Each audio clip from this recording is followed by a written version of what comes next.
जैव पराक्रम पोषण में महत्वपूर्ण प्रश्न हम लोग देख लेते हैं। चलिए, पहला प्रश्न है बायोलॉजी का। ये सभी जो है हम लोग लेसन वाइज स्टडी करेंगे, फास्ट रिवीजन करेंगे। चलिए, स्टार्ट करने से पहले एमपी साइंस में आपका स्वागत है। आइए देखते हैं, जीवों के लिए पोषण क्यों अनिवार्य है। सभी जीवों को जैविक क्रिया संपन्न करने के लिए ऊर्जा की आवश्यकता होती है। ठीक है स्टूडेंट्स, हम लोग को भी ऊर्जा की जरूरत होती है। तो ऊर्जा कहाँ से प्राप्त करते हैं? भोजन करते हैं ना। तो इस ऊर्जा की प्राप्ति के लिए प्रत्येक जीव को भोजन की जरूरत होती है। यही कारण है कि जीवों के लिए पोषण अनिवार्य है। मृतजीवी पोषण से आप क्या समझते हैं? मृतजीवी माने मरे हुए सड़े गले चीज़ों को जो खाता है, वैसा पोषण जिसमें मृत जीव जंतुओं और पौधों के शरीर की सतह से घुलित कार्बनिक पदार्थों के रूप में अवशोषित करते हैं, उसे मृतजीवी पोषण कहते हैं। जैसे कवक, बैक्टीरिया मृतजीवी पोषण होता है। अब प्रश्न है कि सभी हरे प्रकाश संश्लेषण से आप क्या समझते हैं?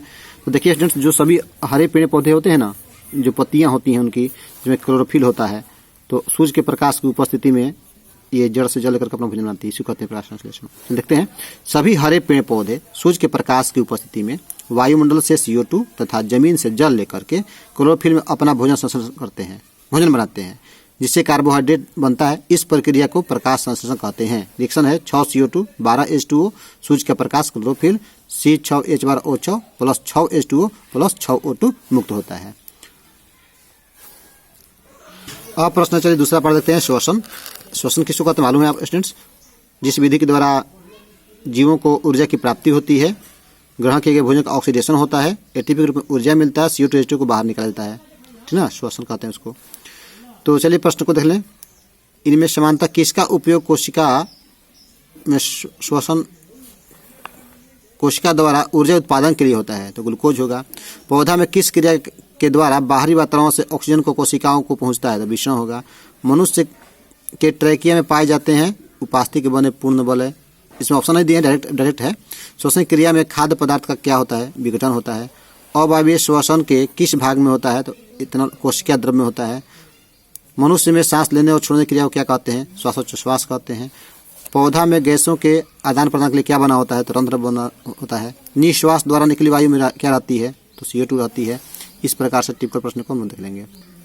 ये बहुत ही महत्वपूर्ण प्रश्न है कि ऑक्सीजन की अनुपस्थिति में ग्लूकोज के ऑक्सीकरण को क्या कहते हैं? तो अवायवीय श्वसन। श्वसन कितने तरह से होता है? दो मतलब स्टेप में होता है। एक होता है अवायवीय, कहाँ होता है? उसके द्रव में होता है। और दूसरा होता है वायवीय। ऑक्सीजन की उपस्थिति में ग्लूकोज के ऑक्सीकरण को क्या कहते हैं? तो वायवीय श्वसन कहते हैं।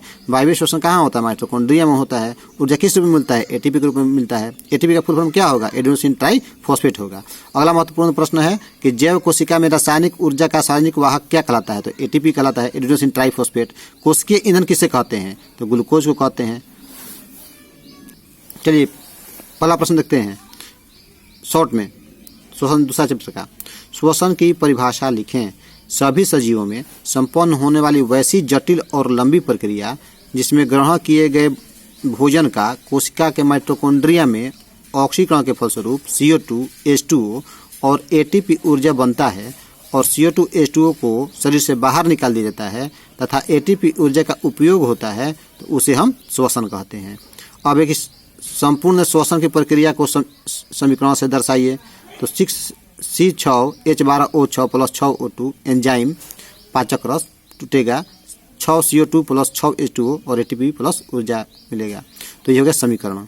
ग्लूकोज के आंशिक ऑक्सीकरण से किन किन यौगिकों का निर्माण होता है? तो ग्लूकोज के आंशिक ऑक्सीकरण से पायरुवेट, इथेनॉल और CO2 बनता है। अब है कि लगातार दौड़ने से या कार्य करने से व्यक्ति की मांसपेशियों में दर्द क्यों होता है? तो लगातार दौड़ने से ऊर्जा की खपत होती है, जिसको पूरा करने के लिए श्वसन का दर जो है बढ़ जाता है, जिसके लिए अधिक ऑक्सीजन की आवश्यकता होती है और हमारे शरीर में ऑक्सीजन की कमी होने लगती है। तो ऑक्सीजन का जब अभाव होता है तो लैक्टिक अम्ल बनता है। लैक्टिक अम्ल बनने के कारण ही मांसपेशियों में या पेशियों में दर्द होने लगता है, क्रैम्प होने लगता है। अब प्रश्न, किण्वन किस प्रकार का श्वसन है, यह कहाँ होता है? तो किण्वन जो अवायवीय श्वसन जो ईस्ट में होता है और यह श्वसन के प्रथम चरण के रूप में कोशिका द्रव में संपन्न होता है। श्वास नलिया ट्रैकिया क्या होता है? श्वास नलिया ट्रैकिया जो है टिड्डा या स्थलीय कीट में मुख्य श्वसन अंग है। यह शरीर के भीतर अत्यंत शाखित हवा भरी बेलनाकार पाइप जैसी रचना है, जिसका एक छोर सीधे ऊतक के संपर्क में होता है तथा दूसरा छोर शरीर के सतह पर श्वास रंध्र में खुलता है। मछलियों में गिल्स कहाँ पाया जाता है? तो मछलियों में गिल्स जो है सिर के पार्श्व भाग में आँख के ठीक पीछे गिल कोष्ठ में अवस्थित होता है। अब है कि मानव शरीर की कौन कौन सी संरचनाएं श्वसन अंग का निर्माण करती है? बताइए तो, सोचिए जरा। तो हम लोग कौन कौन है? नासिका छिद्र है, लैरिंग्स है, ट्रैकिया है, फेफड़ा है, ठीक ना। ट्रैकिया है और फेफड़ा है। मुख्य अंग कौन है? फेफड़ा है। अब है कि श्वासोच्छ्वास क्या है? हम लोग क्या करते हैं? ऑक्सीजन लेते हैं और CO2 छोड़ते हैं, इसी क्रिया को कहते हैं। तो ऑक्सीजन युक्त वायु को नासिका शरीर के अंदर करना प्रश्वास कहलाता है और CO2 युक्त वायु को शरीर से बाहर निकाला उच्छ्वास कहलाता है।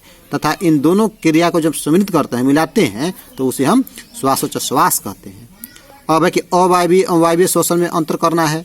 अवायवीय नाम ही है, हवा नहीं होगा, ऑक्सीजन का उपयोग नहीं होगा। चलिए देख लेते हैं इसको अंतर। अवायवीय जो लिखेंगे, वायवीय इसका ठीक उल्टा होता है। यह श्वसन का प्रथम चरण है अवायवीय। तो वायवीय श्वसन में क्या होगा? अवायवीय, यहाँ पे श्वसन लिख देंगे, श्वसन लिख देंगे, यहाँ पे भी श्वसन होगा, वायवीय श्वसन होगा। तो यह श्वसन का प्रथम चरण है, यह श्वसन का दूसरा चरण है। इसमें ऑक्सीजन का उपयोग नहीं होता है, तो इसमें ऑक्सीजन का उपयोग होता है। यह कोशिका द्रव में संपन्न होता है, तो यह माइटोकॉन्ड्रिया में संपन्न होता है। अवायवीय श्वसन में ग्लूकोज के आंशिक ऑक्सीकरण के फलस्वरूप पायरुवेट और इथेनॉल बनता है, जबकि इसमें भोजन के पूर्ण ऑक्सीकरण जिससे CO2, H2 और ATP अधिक मात्रा में ऊर्जा बनती है। अब देखिए स्टूडेंट्स, एक लॉन्ग में क्वेश्चन पूछता है, बहुत ही महत्वपूर्ण है। कहिए सर आप सब महत्वपूर्ण ही कह रहे हैं, तो कारण ये क्या है कि हम लोग को डीपली स्टडी करना पड़ेगा, तब ना सही प्रश्न को हम आंसर दे पाएंगे, कोई छूटेगा नहीं। पायरुवेट के विभिन्न विखंडन के विभिन्न पथों के बारे में लिखना है। तो ग्लूकोज जब कोशिका द्रव में पहुंचता है तो अवायवीय श्वसन के पश्चात पायरुवेट बनता है, जिसके विखंडन के पथ निम्नलिखित है। पहला, ऑक्सीजन की अनुपस्थिति में क्या होगा? तो इसमें पायरुवेट का आंशिक विखंडन होता है, जिससे इथेनॉल और CO2 बनता है। यह क्रिया किण्वन कहलाती है, जो ईस्ट में होता है। अच्छा, दूसरा, ऑक्सीजन के अभाव में, एक बार अनुपस्थिति में, एक बार अभाव में, एक बार ऑक्सीजन रहेगा तब 3 बार हुआ। ऑक्सीजन के अनुपस्थिति, ऑक्सीजन के अभाव, ऑक्सीजन के उपस्थिति।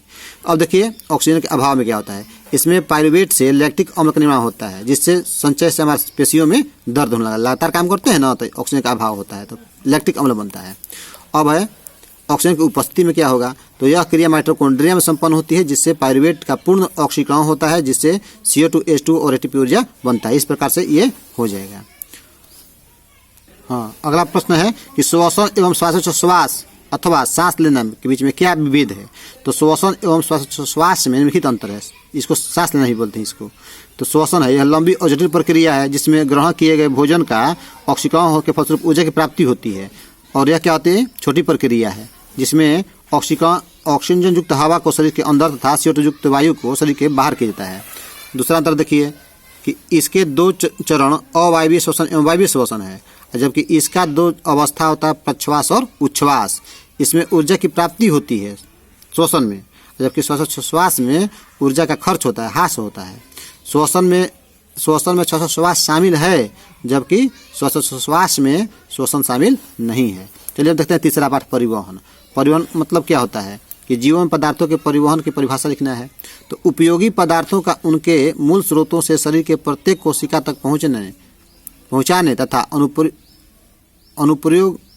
अनुपयोगी और हानिकारक पदार्थों को कोशिकाओं से निकालकर गंतव्य स्थान तक पहुंचाने की क्रिया को पदार्थों का परिवहन कहते हैं। अब कि पौधा में जाइलम वाहिनियों में जल का हस्तांतरण किस प्रकार से होता है? तो पौधों में जल की कोशिकाओं द्वारा जमीन से जल की अवशोषित कर रूट प्रेशर के साथ ही जाइलम वाहिनी में भेजता है, जहाँ संसंजन बल के कारण एक सतत जल स्तंभ का निर्माण होता है। वाष्पोत्सर्जन क्रिया होने से जाइलम वाहिनी में जल का स्थानांतरण नीचे से ऊपर की ओर हो जाता है। अब है कि वाष्पोत्सर्जन क्रिया के पौधे के लिए क्या महत्व है? तो वाष्पोत्सर्जन क्रिया के पौधे के लिए निम्नलिखित महत्व है। इसमें जल और खनिज लवण आसानी से पत्तियों तक पहुंच जाता है। इसमें प्रकाश संश्लेषण क्रिया में आसानी से होती है। विभिन्न प्रकार के पादप पोषक तत्व जो है आसानी से पौधे तक पहुंच जाते हैं और इसमें पौधा के ताप क्रम को संतुलित बनाए रखने में सहायता मिलती है।